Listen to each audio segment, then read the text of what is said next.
नमस्कार दोस्तों, आपका एक बार फिर से स्वागत है डॉक्टर निगम होम्योपैथी चैनल में।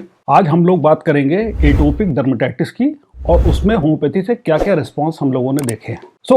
एटोपिक डर्मेटाइटिस में बात करने से पहले हमको ये जानना पड़ेगा कि एटोपी क्या है। अब एटोपी एक आनुवांशिक टेंडेंसी होती है, एक जेनेटिक टेंडेंसी होती है जिसमें कि एलर्जिक रिएक्शन डेवलप हो जाता है इन्वायरमेंटल एलर्जन से।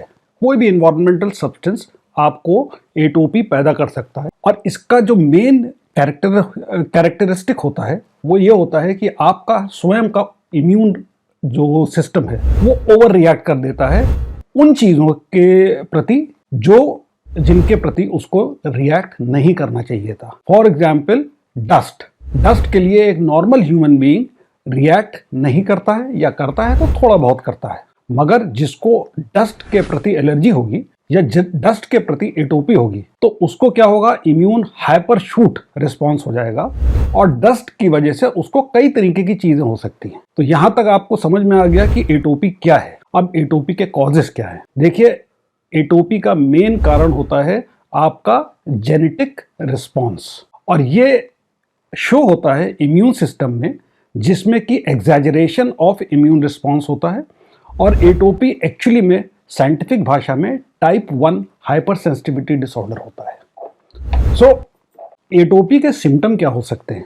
देखिए, एटोपी यानी कि एलर्जिक रिएक्शन ये कहीं पे भी शो हो सकता है, स्किन में, लंग्स में, नोज में, आइज में। स्किन में ये जो शो होता है एटोपी, सपोज करिए डस्ट के प्रति किसी को एटोपी है तो वो एटोपिक डर्मेटाइटिस कहलाया जाता है। कॉमन भाषा में इसको एक्जिमा कहा जाता है, मगर एक्जिमा और एटोपी में कुछ माइनर सा डिफरेंस होता है जिसके बारे में हम लोग बात करेंगे। जब स्किन में एटोपिक डर्मेटाइटिस हो जाती है तो उसकी वजह से त्वचा जो है वो सूख जाती है, क्रैक हो जाती है, खुजली करती है, उसमें इन्फ्लेमेशन हो जाता है, रैश आ जाते हैं और त्वचा मोटी हो जाती है। ये हो गई एटोपी स्किन की। एटोपी लंग्स में बहुत कॉमन होती है, इसको हम लोग एलर्जिक ब्रोंकियल एज्मा कहते हैं, जिससे कि सांस लेने में तकलीफ शुरू होती है। बचपन में जब एटोपिक डर्मेटाइटिस होती है तो ऐसा देखा गया है कि आगे जाकर के वो बच्चे उनको एस्थमा हो जाता है। इसको एस्थमा एटोपिक डर्मेटाइटिस सिंड्रोम कहा जाता है। नाक में अगर एटोपी का इफेक्ट आएगा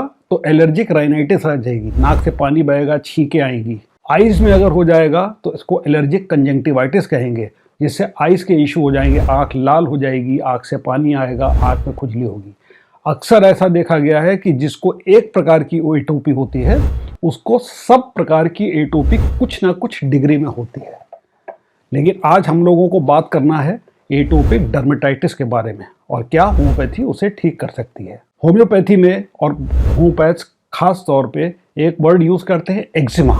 नाउ एक्जिमा और एटोपिक डर्मेटाइटिस में थोड़ा सा अंतर होता है। एक्जिमा एक जनरल टर्म है, एक जनरल वर्ड है जो कि कॉइन किया गया है ग्रुप ऑफ स्किन कंडीशंस के लिए। हर वो स्किन की कंडीशन जिससे कि स्किन में इन्फ्लेमेशन होता हो उसको एक्जिमा कहा जाता है। और हाँ, एटोपिक डर्मेटाइटिस सबसे कॉमन टाइप का एक्जिमा होता है। एटोपिक डर्मेटाइटिस जो समझ लीजिए एक स्पेसिफिक टाइप ऑफ एक्जिमा है जो कि कैरेक्टराइज होता है इन्फ्लेमेशन से, यानी कि वहाँ पे सूजन आ जाए, स्किन में लाली आ जाए, खुजली हो।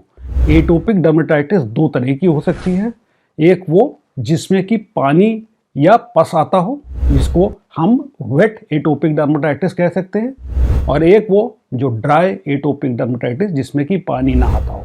और एक्चुअली में एटोपिक डर्मेटाइटिस में पानी या पस आने का कारण होता है जब आप खुजला देते हैं तो उसकी वजह से इन्फेक्शन हो जाने की वजह से एटोपिक डर्मेटाइटिस में पानी बहने लगता है। इसको कभी कभी वेट एक्जिमा भी कहा जाता है। नाउ अक्सर कॉमन मरीजों के बीच में और डॉक्टरों के बीच में भी, खास करके होम्योपैथ्स के बीच में भी ये वर्ड इंटरचेंजेबली यूज होता है। कभी आप एटोपी कह देते हैं, एटोपिक डर्मेटाइटिस कह देते हैं, कभी आप एक्जिमा कह देते हैं। ये दोनों ही वर्ड रेफर करते हैं एक ऐसी स्किन कंडीशन को जो क्रॉनिक हो, यानी कि जो जल्दी ठीक ना होती हो। एटोपिक डर्मेटाइटिस का कॉज एग्जैजरेटेड इम्यून रिस्पॉन्स है जो कि किसी न किसी इन्वायरमेंटल एलर्जिन की वजह से हो सकता है, जैसे कि डस्ट, जो कि किसी हार्श केमिकल के यूज होने की वजह से हो सकता है, जो कि कुछ ऐसी चीजों से हो सकता है जो स्किन को इरिटेट करती हूँ। एटोपिक डर्मेटाइटिस में होता क्या है मैं बता चुका हूँ आपको। एक रैश होता है जो खुजली करता है, जो सूखा हो जाता है, और जब खुजलाने की वजह से उस पर इन्फेक्शन आ जाता है तो उसमें ऊजिंग होने लगती है, उसमें से पानी या ग्लू ऐसा मैटर बहने लगता है। ज़्यादा इन्फेक्शन होने पे उस पर पस भी बहने लगता है। अदरवाइज एटोपी के जो रैश होते हैं वो स्केल्स होते हैं, वो मोटे मोटे स्केल्स होते हैं, कभी कभी उसमें छाले भी देखने को मिलते हैं। स्किन का कलर एटोपी में हमेशा चेंज हो जाता है। नॉर्मली एलोपैथी में ये कहा जाता है कि एटोपिक डर्मेटाइटिस का कोई क्योर नहीं है, केवल एलोपैथी में वो चीज़ें यूज करी जा सकती हैं जिससे कि मैनेज करा जा सके सिम्टम्स को, जैसे कि मॉइस्चराइजर, एंटीहिस्टामिनिक, टॉपिकल स्टेरॉइड यानी कि लोकली स्टेरॉइड क्रीम। और हाँ, एटोपी के सारे बच्चों को या अडल्ट्स को अपने फिंगर नेल्स को शॉर्ट रखना चाहिए, क्योंकि अगर आप फिंगर नेल शॉर्ट रखेंगे तो खुजली मचाने के बावजूद इन्फेक्शन होने के चांसेस कम होंगे। एटोपिक डर्मेटाइटिस से प्रिवेंशन का जो सबसे आसान तरीका है वो है ट्रिगर से बचिए, एलर्जिन से बचिए। आपको एटोपी किन चीज़ों से हो रही है इसको जांचने के लिए एक ब्लड टेस्ट होता है। एक सिंगल ब्लड टेस्ट से हमको ये मालूम पड़ जाता है कि आपको क्या क्या एलर्जिन्स एटोपी कॉज कर रहे हैं। अब यहाँ पे एक बात और ध्यान रखिए, एलर्जी टेस्ट बहुत महंगा होता है, तो मैं अक्सर ये करता हूँ कि पहले एक ऐसा टेस्ट कराता हूँ जिससे ये डिफ्रेंशिएट हो जाए कि ये एलर्जी या ये एटोपी बाहरी इन्वायरमेंटल एलर्जिन से है कि भीतरी है, केवल आपका इम्यून रिस्पॉन्स ही हाइपर रिएक्टिव हो गया है। इसको जांचने के लिए जो टेस्ट होता है उसको IgE और फाडियाटॉप कहते हैं। अगर IgE और फाडियाटॉप दोनों बढ़ा हुआ है तो आपकी एटोपी बाहरी यानी कि इन्वायरमेंटल एलर्जिन से है, और अगर केवल IgE बढ़ा हुआ है, फाडियाटॉप आपका नेगेटिव है, तो इसका मतलब आपका internal immune response hyper reactive हो गया है, और ऐसे में फर्दर टेस्ट कराने की ज़रूरत नहीं होती है। लेकिन अगर IgE और फाडियाटॉप दोनों बढ़े हुए हैं तो फिर हमको पूरा एलर्जी टेस्ट कराना पड़ता है, ये जानने के लिए कि क्या एलर्जिन्स हैं जो आपको ये प्रॉब्लम क्रिएट कर रहे हैं। और मैं आपको बता दूं, डिफरेंट एलर्जिन्स के लिए होम्योपैथी में डिफरेंट दवाएं हैं, और होम्योपैथी से क्या हो सकता है ये मैं आपको अगले कुछ केसेस में दिखाता हूँ। ये पहला बच्चा है, ये एटोपिक डर्मेटाइटिस का बच्चा है। ये मेरे पास जब आया तो आप देखेंगे इसके गाल में एक एक्जिमेटस रैश, एक एटोपी का बड़ा सा रैश है। ये क्लासिक एटोपिक डर्मेटाइटिस का रैश होता है जो बच्चों में दिखता है। पहले बर्थडे से पहले ये रैश अक्सर आ जाता है। एलोपैथी में ऐसा कहा जाता है कि भाई इसको मैनेज करते रहो, हो सकता है 3 साल में नहीं तो 9 साल में बच्चा अपने आप ठीक हो जाए। ऐसा होता बहुत कम है। मेरे पास जब मरीज आते हैं तो इलाज करने के बाद क्या होता है ये आप दूसरे स्लाइड में देख सकते हैं कि बच्चा एकदम ठीक है, और आज तक ये बच्चा दोबारा कभी किसी भी स्किन प्रॉब्लम के लिए हमारे पास नहीं आया।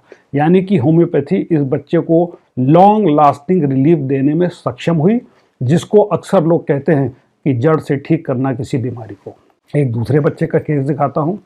ये छोटा बच्चा 1 साल से छोटा था जब मेरे पास आया था। इसके आप एक्जिमा जो देख रहे हैं, इसके जो आप रैश देख रहे हैं, ये भी क्लासिक एटोपिक डर्मेटाइटिस है। आप किसी भी बच्चे को इस तरह के रैश के साथ देखें तो जान जाइए कि ये चाइल्डहुड एडी या चाइल्डहुड एटोपिक डर्मेटाइटिस है। और लगभग 1.5 से 2 साल के ट्रीटमेंट के बाद आप पाएंगे कि ये बच्चा एकदम ठीक हो गया। ये बच्चा भी दोबारा कभी भी मेरे पास इलाज कराने नहीं आया। तो क्या एटोपिक डर्मेटाइटिस बड़ों में भी हो सकती है? जी हाँ, एटोपिक डर्मेटाइटिस बड़ों में भी हो सकती है। बच्चों में ये ज़्यादा कॉमन होती है, बड़ों में ये रेयर होती है। मैं एक केस आपको एटोपिक डर्मेटाइटिस का दिखाता हूँ जो एडल्ट में है। ये व्यक्ति मेरे पास जब इलाज कराने आया तो ये 30 साल से ऊपर का व्यक्ति है। इसके आप देख सकते हैं कि कॉमन जो एक्जिमेटस रैश हैं वो इसके फोरहेड पे, इसकी नाक पे, इसकी चीक पे थे। ओंठ एकदम ड्राई पड़े हुए थे। इस व्यक्ति को जो कॉन्स्टिट्यूशनल होम्योपैथी की दवा दी, उसके बाद देखेंगे आप 3 महीने के बाद उसके चेहरे पे कितना इम्प्रूवमेंट आया, और लगभग 18 महीने के बाद आप देखेंगे कि ये व्यक्ति का चेहरा एकदम साफ हो गया। इसके एक्जिमा का, इसके एटोपी का एक भी निशान चेहरे पे नहीं था। तो एटोपिक डर्मेटाइटिस होम्योपैथी से ठीक होती है, मगर टाइम लेती है। आपको संयम रखने की ज़रूरत है अगर आप किसी भी होम्योपैथ से एटोपिक डर्मेटाइटिस का इलाज करा रहे हैं। आज के लिए बस इतना ही। मुझे लगता है कि आपको ये जानकारी अच्छी लग रही है, और अगर आपको ये जानकारी अच्छी लग रही है तो आप कृपा करके इस चैनल को लाइक करें, शेयर करें, सब्सक्राइब करें, और हाँ, बेल आइकन दबाना ना भूलें। धन्यवाद।